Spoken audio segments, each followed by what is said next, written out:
Қайырлы күн, құрметті көрермендер. Әбілхан Қастеев музейінің кезекті онлайн дәрісі жалғасуда. Биыл ұлы жырау, қазақтың халықтық ауызша поэзиясының классигі Жамбылдың туғанына 175 жыл толды. Еліміздің бір дәуірі Жамбылдың есімімен тығыз байланысты. Ақынның өмір жолы көптеген өнер туындыларының кейіпкеріне айналды. Соның ішінде бүгін біз қазақ бейнелеу өнеріндегі Жамбылдың бейнесіне тоқталамыз. Алғашқы Жамбылдың бейнесі туралы дерек Павел Лейбиннің 1913 жылы түсірген фотосуреті. Бұл фотосуреттен бір топ ақындар арасында ортаңғы бөлікте отырған ақын Жамбылдың өмірдегі шынайы бейнесін көруге болады. Жамбылды өмірде өз көзімен көріп, ақын жыраудың бейнесін өзінің шығармашылығының басты кейіпкеріне айналдырған Борис Чекалин болды. Борис Чекалиннің Жамбыл тақырыбындағы графикалық туындылары 200-ден асады. Бұл туындыларында ақынның өлең шығарып отырған сәті, жақындарымен әңгімелескені, демалып жатқаны, жаяу немесе ат үстінде келе жатқан сәттері бейнеленген. Борис Чекалин үшін Жамбыл тақырыбы күнделікті өмірмен ұштасып жатты. Кейіпкердің әрбір сәттерін көзден таса жібермей бейнелеуге тырысты. Суретшінің еңбектерінде Жамбыл бейнесі шынайы өмірде өмір сүрді. Борис Чекалиннің туындыларының 4 жыл бойы Жамбыл өмірінің барлық кезеңін зерттеп суреттеген тарихи деректерді қамтитын туындыларының құндылығы да осында. Оның 40-тан астам туындылары Әбілхан Қастеев атындағы Мемлекеттік өнер музейінің қорында сақтаулы. Жамбыл бейнеленген көптеген туындыларда ақынды басты атрибуты домбырамен, ел арасында өлеңін жырлап жатқан сәттерін бейнелесе, Борис Чекалин ақынның күнделікті өмірінен алынған көрінісін ұсынды. Бұл Жамбыл кененде қонақта атты туындысы. Композицияда киіз үй алдында дөңгелек үстелді айнала жайғаса отырған ер адамдар. Сол жақта малдас құрып отырған Жамбыл ақынның бейнесі.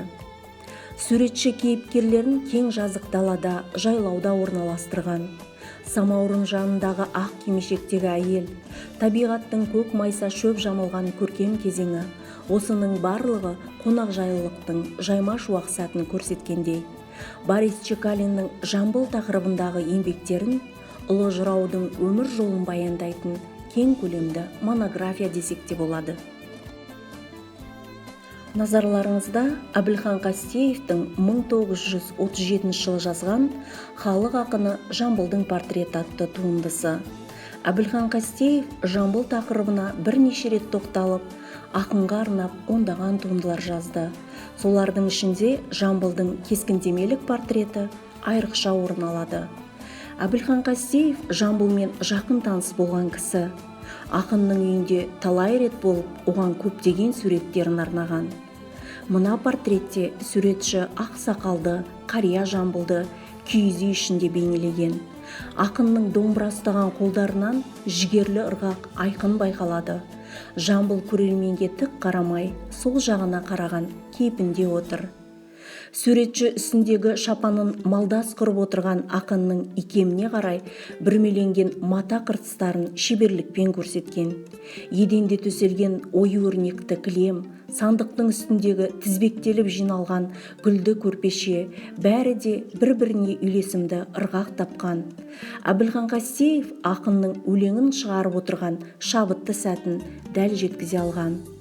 Сонымен қатар суретшінің акварельмен жазған Жамбыл достары арасында атты жұмысында ақынның айналамыздағы қоршаған табиғатпен бірлігі, бейбіт еңбектегі халқымыздың жарқын өмірі бейнеленеді.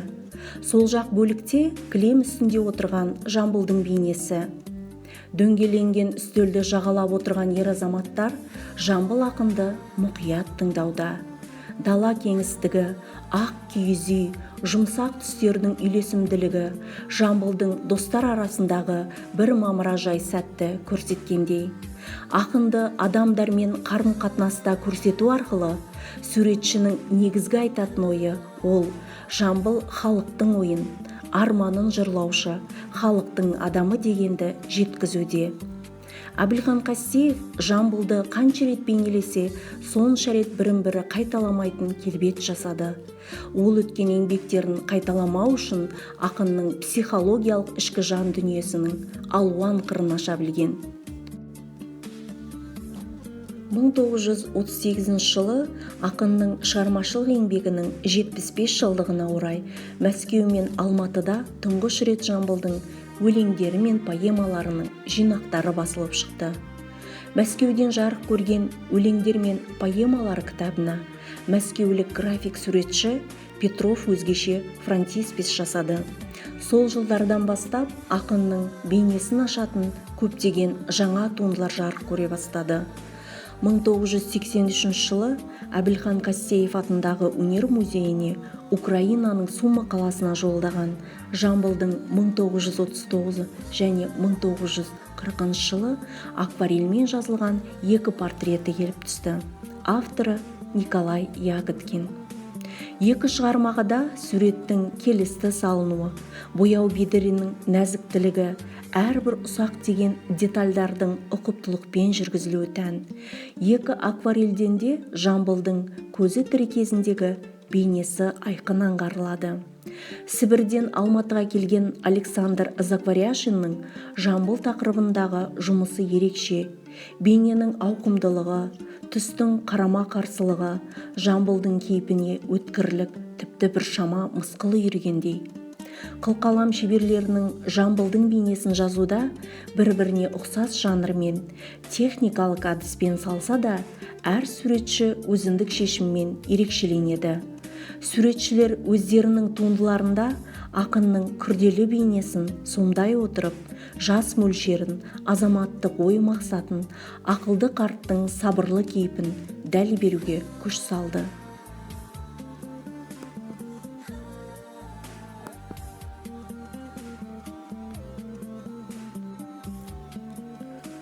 Роман Ардатовтың «Жамбыл әні» атты туындысында ақын Алатаудың баурайында кең байтақ еліміздің түкпір-түкпіріне жиналған үстерінде әртүрлі ұлттық киімдегі адамдардың ортасында бейнелеген. Жамбыл жиналған қауымды елітіп, домбырасымен әнін жырлауда. Туынды мазмұнын ерекшелеп тұрған шуақты сәуле, бояу мен түстің жылы үйлесімділігі мерекедегідей шаттық күйді сездіреді. Ақын жырларындағы тақырыптың әр алуандығы суретшілер шығармашылығын түрлендіре түсті. Соның бірі Георгий Брыловтың «Түнгі таулар Жамбыл» атты графикалық сюитасы. Қар еріді, мұз кетті, жаздың тұрды өкпегі, ыстық лепті жер сүйді, күн жақындап көктегі, көк күркіреп құлпырып, көркем нұрын төккені. Мұндай жыр жолдары Жамбылда аз кездеспейді, ал Георгий Брылов оларды тек суретпен өрнектеп қана қоймаған. Құдіретті поэзияға жан дүниесімен бойлай еніп, ақынның жырымен үндес сюита жасаған. Жеңіл ғана бояу жүгіртілген көлемі шағын оюлы суреттер ықшам образдылығымен, нәзік техникалық орындалуымен ерекше көзге түседі. Тыныштықтың маужыраған тылсым күйін аңдататын бұл жұмыстардың әр парағы Қазақстанның әр түкпірінен табиғат көріністерін көз алдыңа әкелетіндей. Жамбыл соғыс жылдарында елге рухани жігер беретін өлеңдерін шығарды. Ақынның Ленинградтық өрендерім атты өлеңі Ұлы Отан соғысы жылдарындағы поэтикалық шығармашылығының шыңы десек те болады. Қалың елдің рухани қамқоршысына айналған бұл өлең жолдары әрбір жанды қуаттандыратын үлкен демеу болды. Татьяна Говорова өзінің сериялық линогравюраларында Жамбылдың осы өлеңін таңдаған. Ленинградтық өренім, мақтанышым сен едің. Осы жолдар сериядағы парақтардың басты біреуіне эпиграф ретінде алынған. Суретші ақынды пейзаждың фонында көрсеткен, ағаштың сынған бұтағы, алыстан көрінген киіз үйден сыздықтай көтерілген түтін, аққан судай ирелеңдеген жол, тау бөктерлей қалықтаған қара құс, міне осының бәрі көңілге үрей, қобалжу әкелетіндей. Бұл өлең өзі сол қоршаудың тауқыметін басынан өткізген Татьяна Говорова қоршаудағы Ленинградтың қаһарман ерлігі туралы шындықты әңгімелеп беруіне себепші болған. Ольга Кужеленконың жұмысында қырдың үстінде тұрған ақынның көз алдына кең көсіліп жатқан табиғат көрінісі әсем берілгенімен, бірақ ақынның бойында алаңдаушылықтың сезімі байқалады. Отан тағдырын ойлаған масасыздық, туған жерге деген сүйіспеншілік пен тебіреніс бар тәрізді. Домбырасын құшағына қысқан ақын ой үстіне кеткен. Алексей Бортников Жамбылды балалар ортасында бейнелеген композициясы шаттыққа, оптимизмге, мейірімге толы. Ақынның балаларға арнаған «Балдырған балғын балалар, мойнына қызыл байлаған, түрлерін гүлдей жайнаған, қарасам қанша тоймаған» деген өлең шумақтары кескіндеменің жеңіл сазды бояуларымен берілгендей. Исаак Иткиннің демалып жатқан Жамбыл атты еңбегінде көрген жанның сезімтал кейпін, өмірге деген сенімін жоғалтпаған адамның асқақ күрделі бейнесін жасаған. Көңілді өлеңмен әзілі жарасқан Жамбылдың күлімсіреген кейпіндегі ағаштан жасалған бейнесі жылулық сезімінің лебін сездіргендей. Алдарыңызда Николай Крутельниковтың 1957 жылы акварельмен жазған Жамбыл портретінде кейіпкерді жазықтық бетінде ауқымды бейнелеген. Ашық қоңыр түстегі жағалы ішіктің ішінен сұр костюмының жағасындағы алқызыл ордендері бейнені аша түседі. Жырау сол жағына қарай сәл қырын қарап отыр. Сол жағынан түскен күн сәулесінен ақынның жанары нұрға шағылысып жарқырайды. Портрет сонысымен әсерлі. Жамбылдың жүзіндегі әрбір сызықтарға дейін анық және табиғи жеткізілген. Жамбыл ойлы, орнықты, жинақы, ашық жанары зерделі болып көрінеді. Бұл Жамбылдың ең әйгілі суреттерінің бірі. Жамбылдың тасқынды жырлары көптеген суретшілердің назарын аудартқызды. Солардың бірі Анатолий Яр Кравченко, Лев Брунидің туындылары. Назарларыңызда Абрам Черкасскийдің майлы бояуымен жазған Жамбыл Жабаев пен Дина Нұрпейісова атты туындысы. Табиғат аясында Дина Нұрпейісова өзінің күйін орындауда. Ақын Жамбыл Динаның саусақтарынан төгілген әуезді күйді зейін сала тыңдап отыр. Екінші жазықтықта көрініп тұрған биік таулар кейіпкердің кескінін үйлесіммен қайталап тұрғандай. Екі қарттың көрнекті тұлғалары үлкен туындыдағы кеңістікті түгелдей алып жатыр. Төңіректе ұлан байтақ қазақ даласының кең пейзажы күй ырғағына көтеріңкі салтанатты сарын бергендей болса, ал гүлдеп келе жатқан жас алма ағашы нәзіктік, ұяңдық ұялатып тұрғандай. Кілемнің, адамдар киімінің, дастарқанның ою өрнектерінің өзі жарасымды бояуын тапқан. Күй сарыны қалықтай түскен, алыстағы тау көрінісі өзгеше бір түске еніп, нәзік бір ырақпен бейнеленген. Кейіпкерлер күй құдіретіне берілген ыңғайда. Олардың ойлы жүзі ауыр еңбектің табы сақталған қоңырқай тарамыс қолдары жас мөлшеріне хабар беріп, әрі сонымен бірге Динаның әйелге тән нәзік жанды сыпайы кейпін, Жамбылдың ақылды да салмақты қалпын аңғартқандай. Баки Урманчинің Жамбылдың қонағатты майлы бояуымен жазылған туындысы татар халқының мемлекеттік өнер музейінде сақтаулы. Композицияда ақ дастарқан үстіндегі натюрморт қаншалықты үлкен болғанымен көрермен назарын негізгі кейіпкерлердің образынан алшақтатпайды. Сымбатты жас Мәлік Ғабдуллин ақ шашты ақынның жырын ықылас қоя тыңдауда. Кимешек киген әйел жырдың сазына кедергі келтірмейін деген ниетпен жылы жүзбен шай құюда. Жамбыл шабыттана жыр төгуде. Бұл туындыда ең бастысы ақынның тұлғасы, күйізі ішіндегілерінің бәрін назарын өзіне аударуда. Жамбылдың бейнесін көптің ортасында бейнелеуде суретшілер бас кейіпкерді композицияның ортасына орналастырып, көп мәнерлі композиция құрып, қатысушы кейіпкерлердің қарым-қатынасы туралы мұқият әңгімелеп беретін. Мұны Жамбылдың кеңес дәуіріндегі өмірі мен қызметіне арналған халықтың ақынға деген ықылас, пейілін көрсетуді мақсат тұтқан суретшілердің туындылары желісінен де байқауға болады. Жамбылдың бірден-бір есте қаларлық елеулі портреттерін жазған Гүлфайруз Исмаилова болды. Суретші халық ақынына деген өзінің шексіз құрметін, сүйіспеншілігін осы образға сыйғызған тәрізді. Ол жазған Жамбыл бейнесінен даналықтың, мейірім мен зерделіктің, табандылықтың нышандары бой көрсетеді. Ақын қартайған, бірақ өз болмысына лайық күш-қуат сезімге бай. Мұнда өз поэзиясының құдіретіне жете сезінетін ақынның адамзаттың өмірі үшін өнердің қандай құдіреті барын тереңнен байыптайтын қоғам қайраткерінің бейнесі бар. Шығарма кең көлемде жазылғандықтан кейіпкер бейнесі көрерменге қарай жақындай түскендей болып көрінсе, ал бояудың орнықты, ырғақты қолданылуы образға байыпты байсалдылық береді.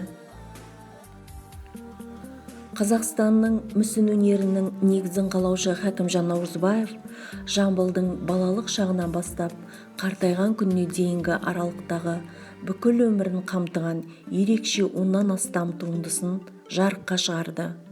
Сол жұмыстарының бірі Жас Жамбыл.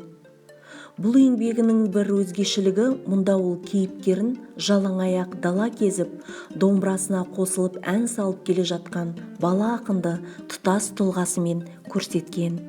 Жігерлі балаң жүзі, ширақ қимылы, жұмыс көлемінің икемді үлгісі осылардың бәрі қосылып келіп, образдың жарқын, мағыналы, әсерлі шығуына ықпал еткен.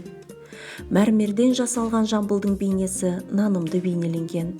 Ойлы жүзбен қырын қараған Жамбылдың портреті. Мәрмәр тасының басқа тастарға қарағанда адамның бет жүзін мінсіз жасаудағы ерекшелігі бар. Мүсінші осы мүмкіндікті ұтымды пайдаланған. Бет әлпеті тегіс өңделіп, кеуде тұсымен бас киімі біркелкі өңделген. Қабағы сәл жиырылып, өткір жанарын алысқа меңзеген Жамбылдың асқақ бейнесі ұстамды, сабырлы жүзінен ақынның сынай қараған кейпі байқалады.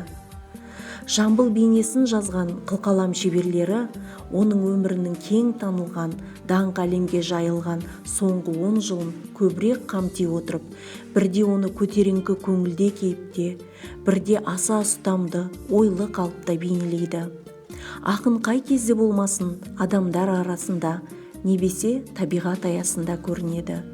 Мұның өзі ақын жырының өмірінің ажырамас бір бөлігіне айналған туып өскен жерімен, отанымен мәңгі бірге екенінің көрінісі тәрізді. Жамбылдың ғұмыры қазақ халқының тарихындағы ең күрделі кезеңдердің бірі. Ақын сол кезеңдерді жырларымен саралап, өз заманының айнымас айнасы бола білді. Бүгінде Қазақстан бейнелеу өнеріндегі Жамбылдың бейнесін көркемөнер туындыларының ішіндегі ең жарқын беттері деп айта аламыз. Сіздермен бірге болған ғылыми қызметкер Лаура Абилдаева. Назарларыңызға рахмет.